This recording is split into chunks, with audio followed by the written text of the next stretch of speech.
Hello बच्चों, UP board exam 2024 के लिए मैथ के इम्पॉर्टेंट क्वेश्चनों की जो सीरीज चल रही है उसका ये 7वां पार्ट है, जिसमें हम 5वें चैप्टर समांतर श्रेणी के महत्वपूर्ण क्वेश्चनों का अध्ययन करेंगे। इससे पहले इस सीरीज के 6 पार्ट बनाए जा चुके हैं, जिनको अगर आप ना देखे हो तो उन्हें देख लीजिए, जिनका लिंक डिस्क्रिप्शन में दिया हुआ है।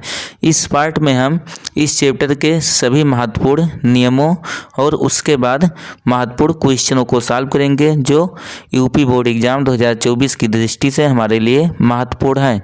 तो आइए वीडियो को शुरू करते हैं।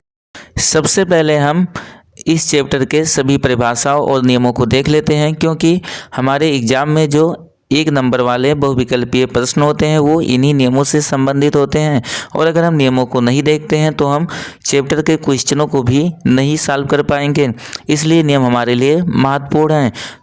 तो आइए अब हम एक एक करके नियमों को देख लेते हैं। यहाँ पर इस पार्ट का पहला हेडिंग है हमारा समांतर श्रेणी, जिसके परिभाषा में कहा है कि वह श्रेणी जिसके क्रमागत पदों का अंतर समान हो समांतर श्रेणी कहलाता है। यानी कि हमारे पास अगर कोई श्रेणी हो और उसके क्रमागत का मतलब लगातार होता है, क्रमागत पदों का अंतर समान हो तो उस श्रेणी को हम समांतर श्रेणी कहते हैं। समांतर श्रेणी को संक्षेप में एपी से प्रदर्शित करते हैं। आगे फिर अगला पॉइंट है हमारा, इसमें कहा है समांतर श्रेणी में क्रमागत पदों का अंतर जो होता है उसे हम सर्वांतर कहते हैं, और इसे स्मॉल डी से प्रदर्शित करते हैं। यानी कि समांतर श्रेणी के जो क्रमागत पदों का अंतर मिलेगा उसे हम सर्वांतर कहेंगे, और इसे हम स्मॉल डी से प्रदर्शित करते हैं। अगला पॉइंट है, यदि समांतर श्रेणी का प्रथम पद ए व सर्वांतर डी हो तब समांतर श्रेणी का मानक रूप, अगर हम समांतर श्रेणी के मानक रूप की बात करें तो ये हो जाएगा हमारा ए, उसके बाद कामा ए प्लस डी, अगला पद ए प्लस 2d, फिर अगला पद ए प्लस 3d। इसी टाइप से लास्ट वाला पद हमारा होगा A plus N minus 1 into D. Last वाले पद को हम यनवा पद कहते हैं। एक नाम इसका और होगा व्यापक पद भी इसे हम कहते हैं। अगर यहाँ पर आप देखकर कंफ्यूज नहीं होंगे कि यनवा पद बोले तो एन डी होगा, क्योंकि यहाँ पर अगर पहले पद की हम बात करें तो यहाँ पर जो पहला पद था यहाँ पर डी का गुणांक 0 था, इसलिए यहाँ पर केवल ए बचा है। और दूसरे पद की अगर हम बात करें तो यहाँ पर डी का गुणांक आप देखेंगे कुछ नहीं लिखा तो मुहद मानेंगे। इसी टाइप से तीसरे पद में डी का गुणांक 2 है, यानी कि जो भी पद हम बोलेंगे उससे 1 कम होगा डी का गुणांक। तो यहाँ पर यनवा पद बोला गया है, इसलिए यहाँ पर जो डी का गुणांक होगा वो ये एन से 1 कम होगा, इसलिए यहाँ पर हमें एन माइनस 1 मिला हुआ है। इस टाइप से अगर हम देखें तो समांतर श्रेणी का जो हमारा यनवा पद होगा या इसी को हम बोलेंगे व्यापक पद, इसका वैल्यू हो जाएगा, इसे हम ए एन से प्रदर्शित करेंगे। उसका वैल्यू होगा A plus N minus 1 into D होगा, जहाँ एन के बारे में आप जानते हो कि ये पदों की संख्या है, इसलिए ये हमेशा प्राकृतिक संख्या होगी। अगर आपको लिखना हो तो यहाँ पे लिख देंगे कि n belongs to natural number, यानी कि जो हमारा एन होगा ये एक प्राकृतिक संख्या होगी। अगर कोई समांतर श्रेणी दी हो तो उस स्थिति में उसके सर्वांतर का फार्मूला होगा हमारा डी बराबर ए एन माइनस 1।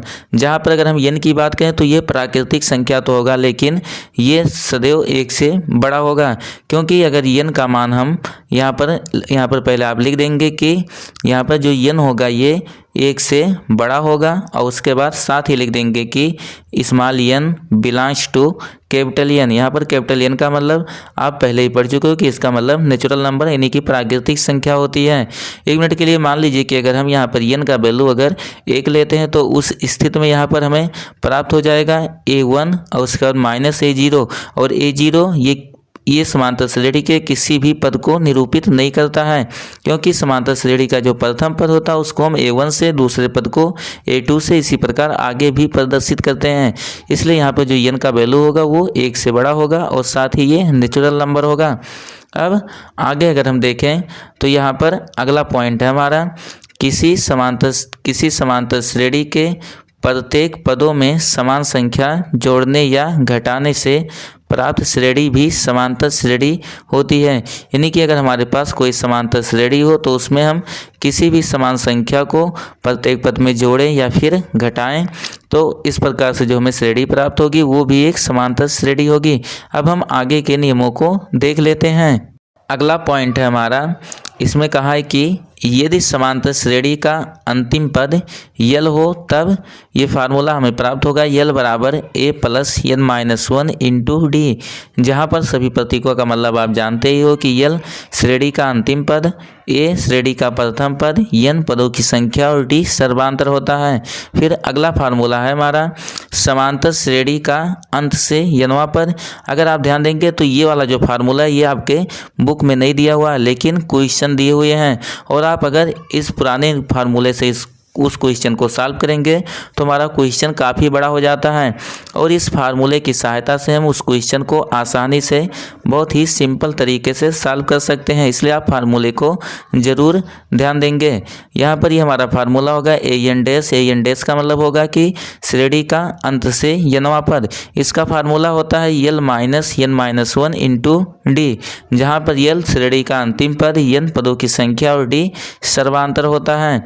अब हम ये इस पार्ट का लास्ट नियम था, इससे आगे हम इन नियमों से संबंधित सभी महत्वपूर्ण क्वेश्चनों को सॉल्व कर लेते हैं जो कि बोर्ड एग्जाम की दृष्टि से हमारे लिए महत्वपूर्ण हैं।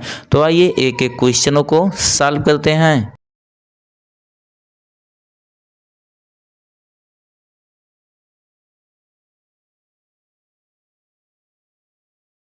पहला क्वेश्चन है हमारा, इसमें कहा है AP 21, 18, 15 डैश डैश का कौन सा पद -81 है? क्या इस AP का कोई पद शून्य है?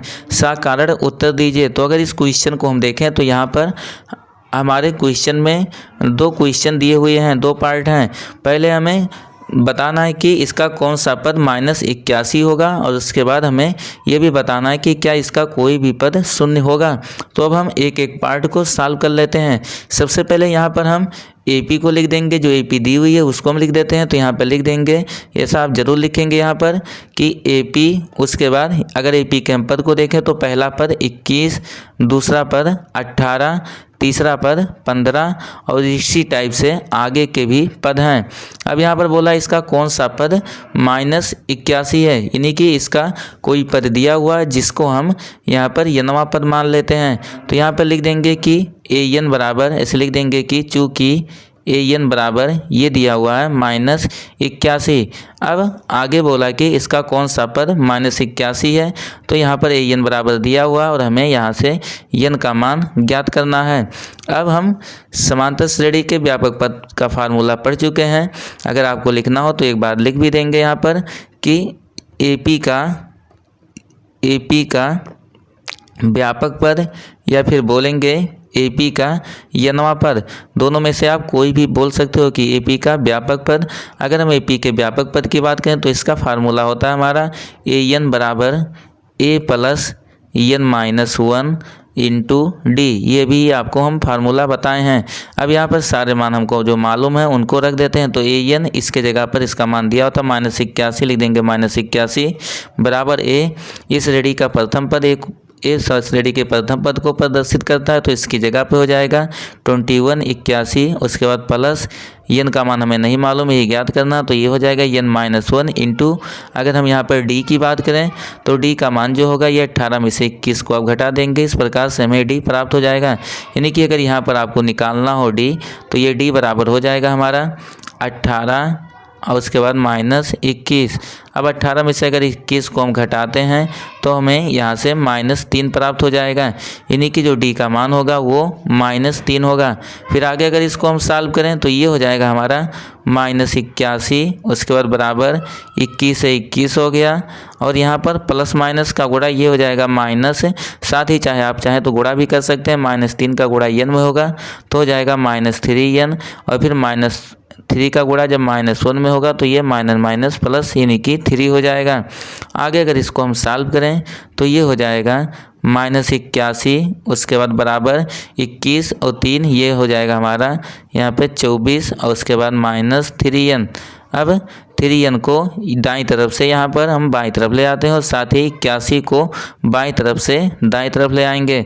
तो इस प्रकार से यहाँ पर हमें प्राप्त हो जाएगा 3n बराबर ये 24 और उसके बाद प्लस 81 हो जाएगा।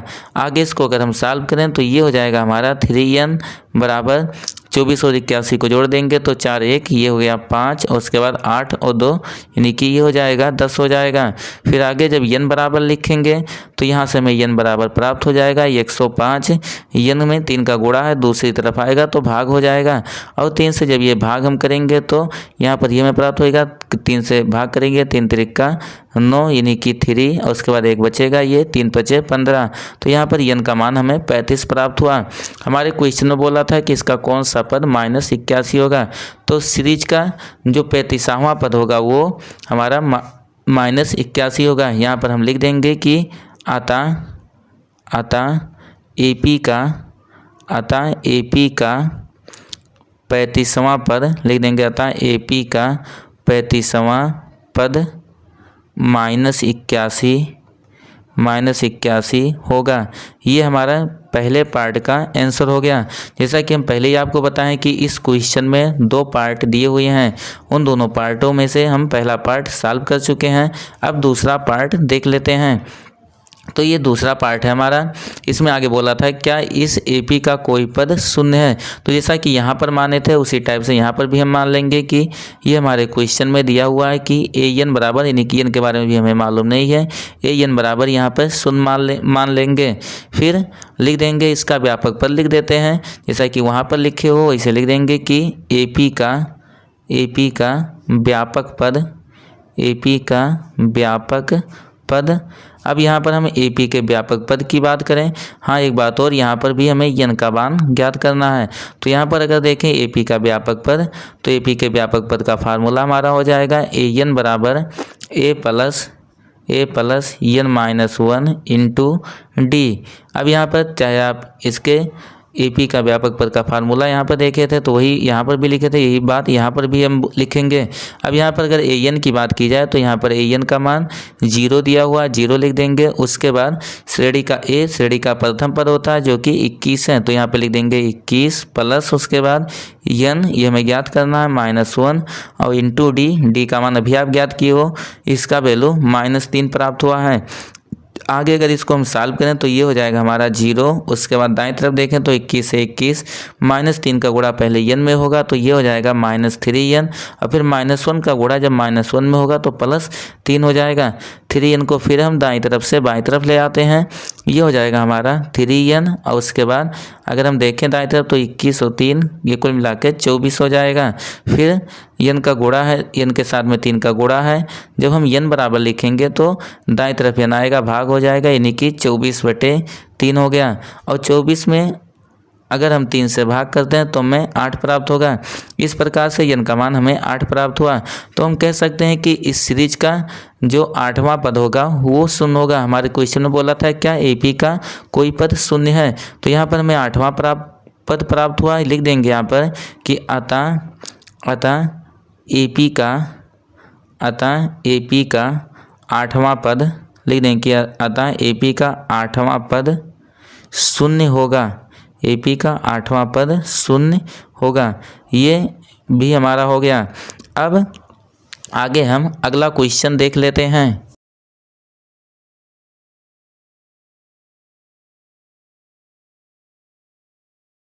क्वेश्चन नंबर 2 है। इसमें कहा है कि 2 अंकों वाली कितनी संख्याएं 3 से विभाज्य हैं, यानी कि हमें ऐसी संख्याओं की संख्या बतानी है जो कि 2 से विभाज्य है, साथ ही वे संख्याएं 2 अंकों वाली होनी चाहिए। तो यहाँ पर हम लिख देंगे सबसे पहले कि 2 अंकों वाली, ऐसे लिख देंगे कि 2 अंकों वाली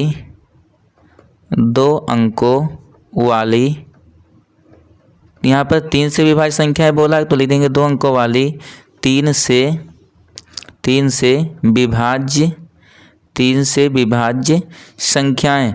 अब यहाँ पर अगर हम 3 से विभाज्य संख्याओं की बात करें तो 3 का जो गुणज होगा वो सब संख्याएं 3 से विभाज्य होंगी। लेकिन यहाँ पर हमें एक बात और ध्यान देना है कि वे संख्याएं 2 अंकों वाली हों। तो 2 अंकों वाली संख्याएं हमारी 10 से शुरू होती हैं, इसलिए यहाँ पर हमारा जो AP हमें यहाँ पर प्राप्त होगा वो हो जाएगा हमारा। अब 10 ये हमारा तो 3 से विभाज्य नहीं होगा, 11 भी नहीं होगा, यानी पहला पद हमारा 12 हो जाएगा। उसके बाद अगले पद की अगर हम बात करें तो ये 15 होगा। फिर अगला पद पर 18 इसी टाइप से, अगला पर 21 और आगे इसी टाइप से होगा। अगर हम अंतिम पद की बात करें तो जो हमारा यहाँ पर 2 अंकों वाली जो 3 से विभाज्य संख्या का अंतिम पद होगा वो हमारा 99 होगा, क्योंकि जैसे हम 99 से आगे बढ़ते हैं वैसे ही वो 3 अंकों वाली संख्या प्राप्त हो जाएगी। अब यहाँ पर इस सीरीज का हमें प्रथम पद पता है, अंतिम पद पता है, यहाँ पर सर्वांतर भी हम ज्ञात कर लेते हैं। तो यहाँ पर अगर हम सर्वांतर की बात करें, यहाँ पर लिख देंगे कि चूँकि यहाँ पर डी बराबर ये हो जाएगा हमारा किसी भी पद में से उसके पूर्व वाले पद को घटा देते हैं। तो जैसे कि हम 15 में से 12 घटा देते हैं तो यहाँ से हमें 3 प्राप्त हो जाएगा। या वैसे भी यहाँ पर आप देख के बता सकते हो कि 3 से विभाज्य संख्या बोला था, तो जाहिर सी बात है कि इनके कर्मागत पदों का अंतर 3 ही होगा। अब यहाँ पर डी बराबर हमें प्राप्त हो गया है। लिख देंगे हम फार्मूला की श्रेणी का, यानी कि लिख देंगे AP का, श्रेणी लिख दो या फिर लिख दो कि AP का यनवा पद, AP का यनवा पद, या फिर अंतिम पद वाला सीधे आप फार्मूला लगा सकते हो। तो लिख देंगे श्रेणी का अंतिम पद, और श्रेणी के अंतिम पद का अगर हम फार्मूला इसकी बात करें तो ये होता है हमारा यल बराबर A plus n-1 into D. अब यहाँ से हम इसको सॉल्व कर लेंगे। यल का वैल्यू हमें मालूम है, यल का मतलब अंतिम पद होता है, जो कि हमारे AP में 99 दिया हुआ है। उसके बाद A श्रेणी का प्रथम पद, इसका वैल्यू 12 दिया हुआ है, प्लस उसके बाद n-1, n हमें ज्ञात करना पदों की संख्या, और -1 हो गया। फिर अगर हम D की बात करें तो D हमें यहाँ पर 3 प्राप्त हुआ है। इसको आगे हम सॉल्व करते हैं।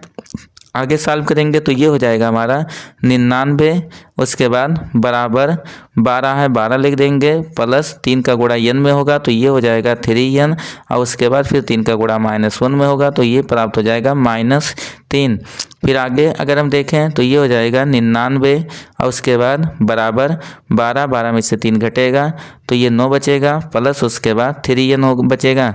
अब आगे अगर हम 3n बराबर लिखना चाहें तो यहाँ पर 9 ये दाएं तरफ से बाएं तरफ ले जाएंगे, प्लस में है माइनस में हो जाएगा। इस प्रकार से हमें प्राप्त हो जाएगा 3n बराबर 99, उसके बाद -9। आगे इसको अगर हम सॉल्व करें तो यहाँ पर देखेंगे 3 के साथ में n का गुणा है, जब हम n बराबर लिखेंगे तो दूसरी तरफ जाएगा, भाग हो जाएगा, और साथ ही यहाँ पर हम 99 में से 9 को घटा देते हैं तो ये 90 बचेगा, यानी कि 90 बटे ये 3 हो गया। और 90 में जब हम 3 से भाग करेंगे तो यहाँ से हमें 30 प्राप्त हो जाएगा। इस प्रकार से हमने देखा कि n का मान 30 प्राप्त हुआ। लिख देंगे यहाँ पे हम कि अतः 3 से भाज्य या 3 से भाज्य लिख देंगे, या फिर विभाज्य बोल देंगे।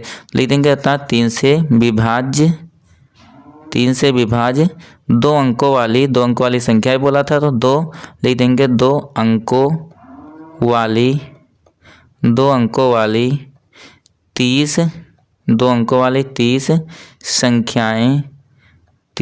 संख्याएं होंगी। ये हमारे क्वेश्चन का आंसर हुआ, क्योंकि हमारे क्वेश्चन में बोला था कि ऐसी कितनी संख्याएं हैं 2 अंकों की जो कि 3 से विभाज्य हैं। तो यहाँ पर हम लिख देंगे कि अतः 3 से विभाज्य 2 अंकों वाली 30 संख्याएं होंगी। अब अगला क्वेश्चन देख लेते हैं।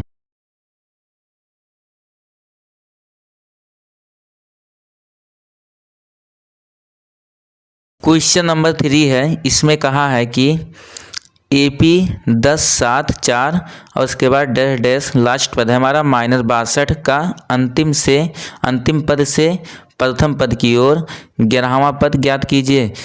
याद करिए आप कि लास्ट वाला जो हम रूल पढ़े थे, यानी कि फार्मूला, उसमें किसी AP के अंत से 90वें पद का फार्मूला पढ़े थे। उसी कॉन्सेप्ट पे हम इस क्वेश्चन को सॉल्व करेंगे। तो यहाँ पर सबसे पहले हमारे क्वेश्चन में जो मान दिए हुए हैं उनको हम लिख देते हैं। यहाँ पर AP दी हुई है, इसे हम लिख देते हैं। ये दिया हुआ है AP हमारा, इसका प्रथम पद 10, दूसरा पद 7, तीसरा पद 4, इसी प्रकार से आगे डैश डैश और लास्ट वाला पद यहाँ पर दिया हुआ है -62। अब यहाँ पर अगर हम A की बात करें तो यहाँ पर स्मॉल a इसका वैल्यू हो जाएगा हमारा 10। अगर अंतिम पद यल की बात करें तो ये मान हो जाएगा -62। और उसके बाद यहाँ सर्वांतर निकालें तो सर्वांतर में हम क्या करते हैं कि किसी भी पद को लेंगे और उससे पूर्व वाले पद को उसमें से घटा देते हैं। तो यहाँ पर अगर हम 7 को लें, 7 में से 10 को घटा दें तो यहाँ पर हमें -3 इसका सर्वांतर प्राप्त हो जाएगा। हमें इस सीरीज का अंत से 11वां पद ज्ञात करना है। और अंत से यनवे पद को हम ए एन डैश से दिखाते हैं, इसलिए अंत से जो 11वां पद होगा वो हमारा हो जाएगा A11 डैश। इसका वैल्यू हमें यहाँ पर प्रदर्शित करना है। अब इसके लिए सबसे पहले जो हम फार्मूला पढ़े थे उसको हम यहाँ पर लिख देंगे कि AP में अंत से यनवा पद, AP में अंत से यनवा पद और AP में अंत से यनवे पद का जो हम फार्मूला पढ़े थे वो था हमारा AN डैश बराबर L-N-1 इंटू डी। ये फार्मूला हम लास्ट वाला जो पढ़े थे वही है। उसके बाद अब हम सारे वैल्यू को रख देते हैं जो मान हमें मालूम है। AN डैश यानी कि हमें 11वां पद मालूम करना है, तो यहाँ पर लिख देंगे n के जगह पे A11 डैश हो जाएगा बराबर L श्रेणी का अंतिम पद जो कि -62 है, तो यहाँ पे लिख देंगे -62। और उसके बाद फिर माइनस होता है -1 n। अगर हम यहाँ पर देखें तो ये बोला है n का मान 11वां पद बोला है, तो n का मान यहाँ पर हो जाएगा 11। उसके बाद -1 और उसके बाद d की अगर बात करें तो d का मान ये है दिया है -3। आगे अब इसको हम सॉल्व कर लेते हैं। तो आगे जब हम सॉल्व करेंगे तो ये हो जाएगा हमारा -62। उसके बाद माइनस का गुणा जब यहाँ पर होगा आगे तो यहाँ पर आप ध्यान देंगे माइनस ये प्लस हो जाएगा, यानी कि 3 का गुणा 11 में हुआ, तो ये हो जाएगा हमारा पहला ये 33। और उसके बाद फिर माइनस ये प्लस था लेकिन प्लस माइनस फिर माइनस हो जाएगा, तो यहाँ से हमें प्राप्त हो जाएगा -3। आगे फिर इसको हम सॉल्व करते हैं तो ये हो गया हमारा इनको सॉल्व करेंगे ये हो जाएगा -62। उसके बाद +33 -3 ये बचेगा +30। फिर -62 में अगर हम +3 जोड़ देते हैं तो उस स्थिति में जो इसका वैल्यू हो जाएगा ये होगा -32। इस प्रकार से हमने देखा कि इस सीरीज का अंत से जो 11वां पद होगा वो -32 होगा। आप चाहे तो यहाँ पर लिख सकते हैं कि अतः उपर्युक्त यानी कि जो ऊपर दिया हुआ है उपर्युक्त AP लिख देंगे कि अतः उपर्युक्त AP में अंत से 11वां पद अगर अंत से 11वें पद की बात करें तो ये हमें -32 प्राप्त हुआ, लिख देंगे -32 होगा। ये हमारे इस क्वेश्चन का आंसर है। अगर इसी क्वेश्चन को आप अपने बुक में देखते हो तो वहाँ पर इस क्वेश्चन को काफ़ी बड़े और कठिन तरीके से सॉल्व किया है, लेकिन इस क्वेश्चन को हमने बड़ी आसानी से आपको बता दिया। इसी बात पर आप वीडियो को लाइक ज़रूर करें। और अब आगे हम अन्य महत्वपूर्ण क्वेश्चनों को देख लेते हैं।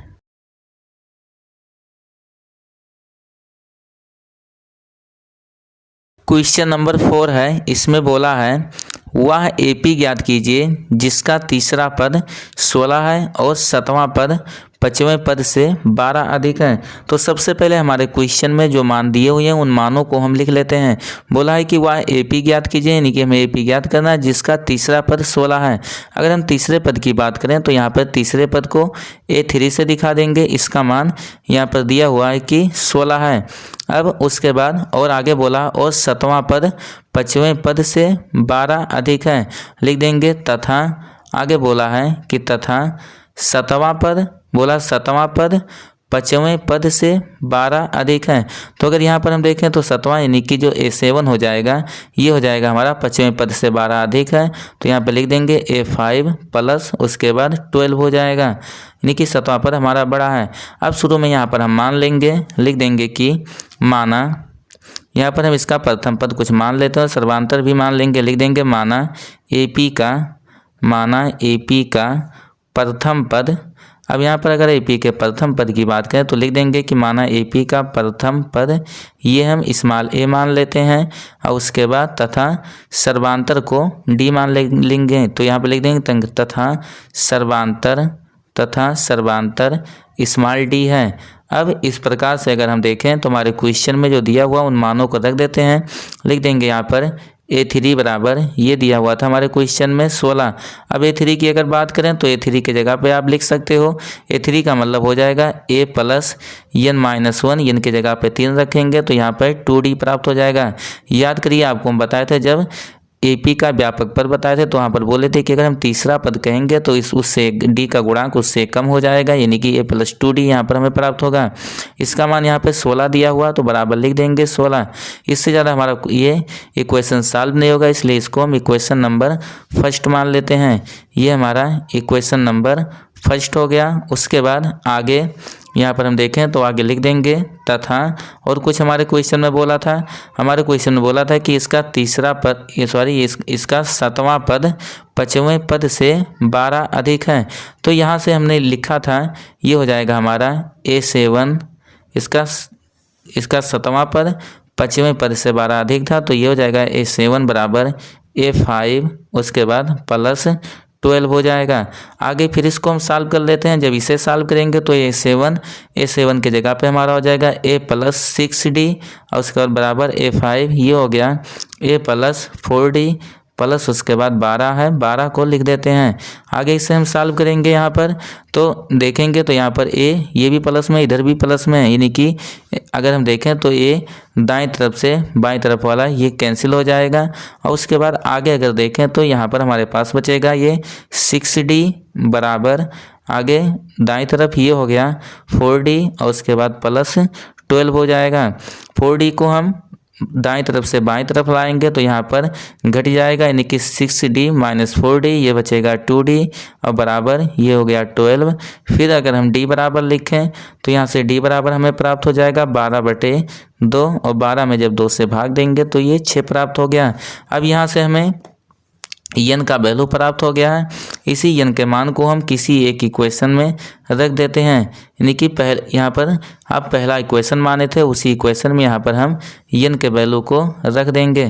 तो यहाँ से हम लिख देंगे आगे कि n का मान लिख देंगे कि d का मान प्राप्त हुआ, तो लिख देंगे यहाँ पर d का मान समीकरण 1 में रखने पर, इस प्रकार से जब d का मान हम समीकरण 1 में रखेंगे तो यहाँ से हमें प्राप्त हो जाएगा a है, a लिख देंगे a प्लस उसके बाद 2, और d के जगह पर मान 6 प्राप्त हुआ, तो लिख देंगे 6 बराबर 16 था, 16 लिख देते हैं।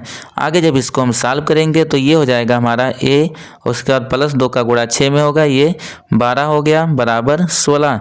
फिर हम 12 को बाईं तरफ से दाईं तरफ लाएंगे तो ये हम प्लस में था माइनस में हो जाएगा, यानी कि 16 माइनस 12 हो जाएगा, और जब 16 में से 12 घटेगा तो ये 4 बचेगा।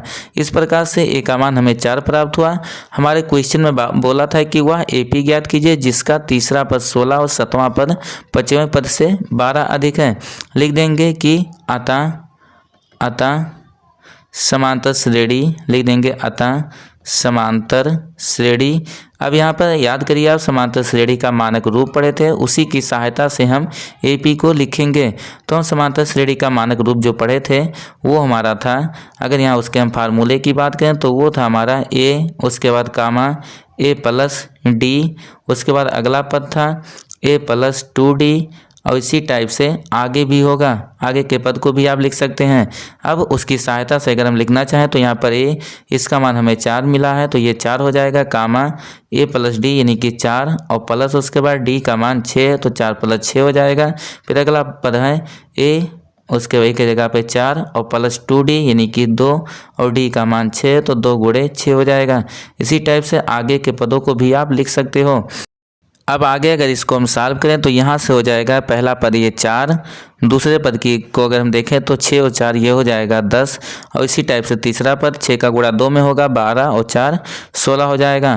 फिर इसी प्रकार से आप आगे के पदों को भी लिख सकते हो। ये हमारा चौथा क्वेश्चन था। अब हम अगला क्वेश्चन देख लेते हैं।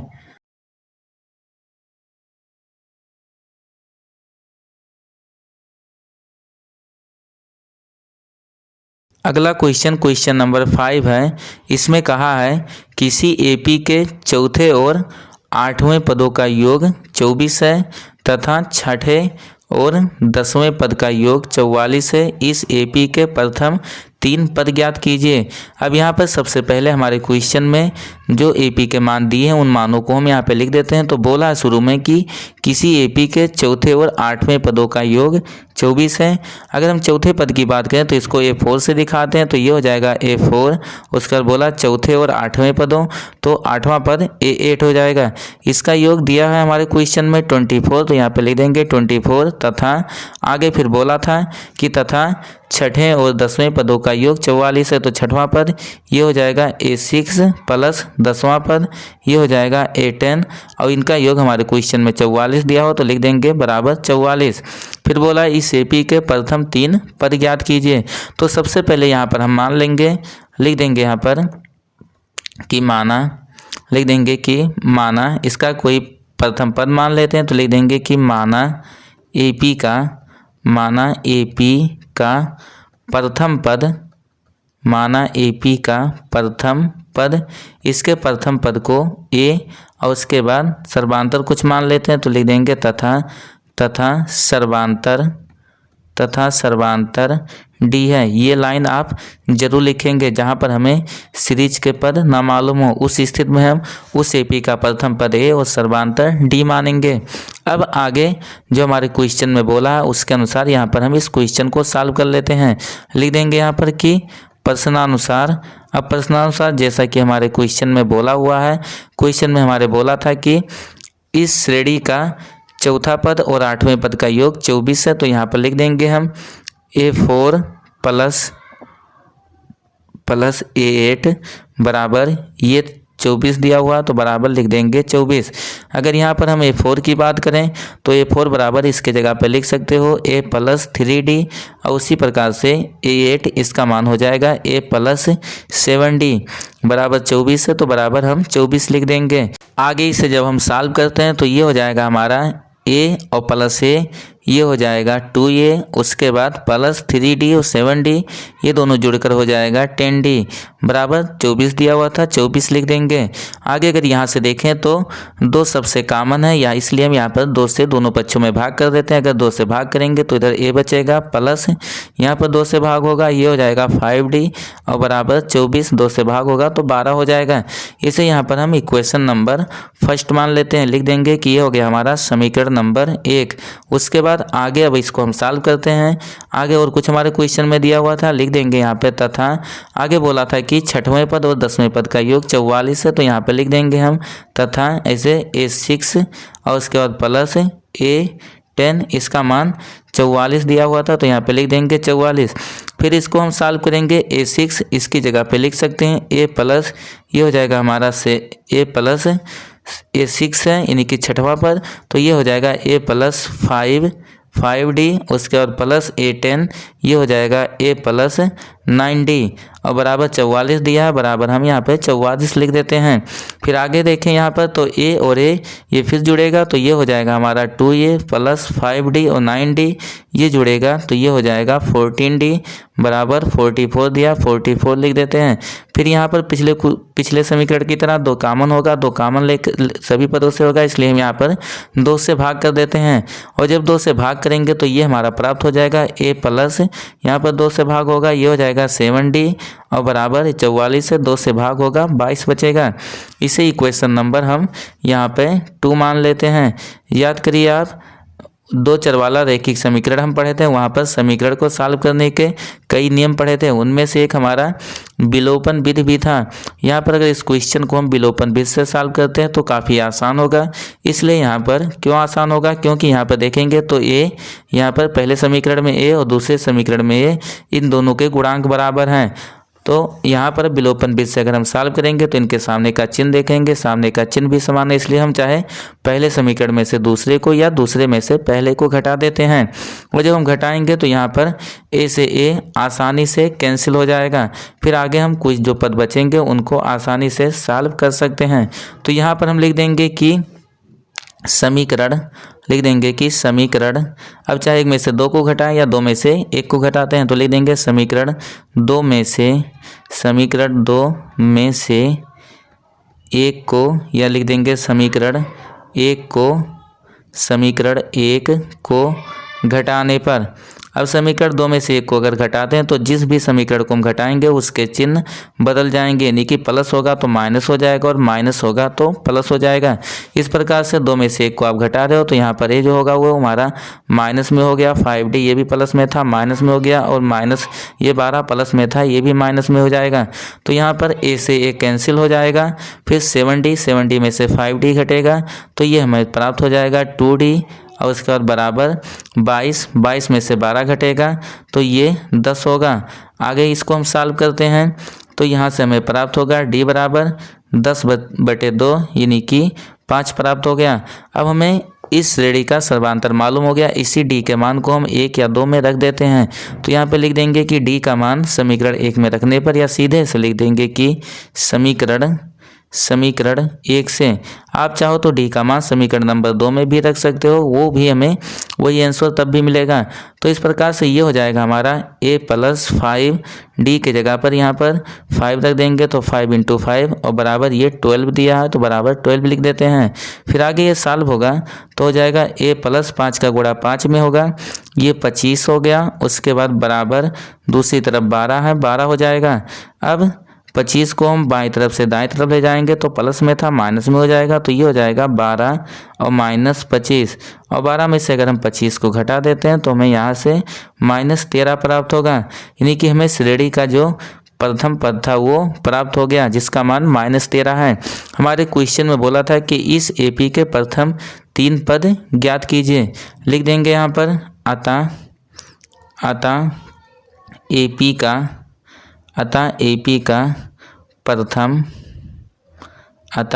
का प्रथम 3 पद बोला था तो यहाँ पे लिख देंगे प्रथम 3 पद। अब यहाँ पर अगर हम प्रथम 3 पद की बात करें तो पहले पद को A1 से दिखा देते हैं। A1 का मान जो होता है वो A ही होता है, जिसका मान हमें -13 प्राप्त हुआ है। अगर दूसरे पद की बात करें, दूसरे पद का मतलब A2, तो इसका मान होता है A + D। अब A + D इसके मान को हम रख देते हैं सीधे यहाँ पर। तो यहाँ पर अगर हम A को देखें तो A का मान हमें शुरू में ही प्राप्त हो गया था, जिसका मान यहाँ पर आप ध्यान देंगे तो A का मान -13 है, और उसके बाद +D होता है तो D का मान 5 है, और अगर -13 में 5 जोड़ देते हैं तो हमें यहाँ से प्राप्त हो जाएगा -8। तथा अब हम तीसरा पद भी ज्ञात कर लेते हैं, और अगर तीसरे पद की बात करें तो यहाँ पर ये हो जाएगा, जगह कम है इसलिए इसको हम डायरेक्ट यहाँ पे लिख देते हैं। अगर तीसरे पद को देखें तो तीसरा पद हमारा होगा A + ये 2D होता है, यानी कि जब 2D हम लिखेंगे तो D का मान 5 है, 2D का मान 5 का गुणा दुगना 10 हो जाएगा। और उसके बाद यहाँ पर A का मान -13 है, यानी कि -13 + 10, इसको सॉल्व करेंगे तो हमें प्राप्त हो जाएगा -3। इस प्रकार से हमने देखा कि श्रेणी का प्रथम पद -13, दूसरा पद -8 और तीसरा पद -3 है। हमें 3 पद ही ज्ञात करने थे। ये इस पार्ट का लास्ट क्वेश्चन था, क्योंकि अगर आगे के क्वेश्चनों को और हम इसी वीडियो में देखेंगे तो वीडियो काफ़ी लंबा हो जाएगा, इसलिए इससे आगे के जो हमारे नियम हैं और कुछ और बचे हुए शेष महत्वपूर्ण क्वेश्चन हैं उनको हम अगले पार्ट में सॉल्व करेंगे।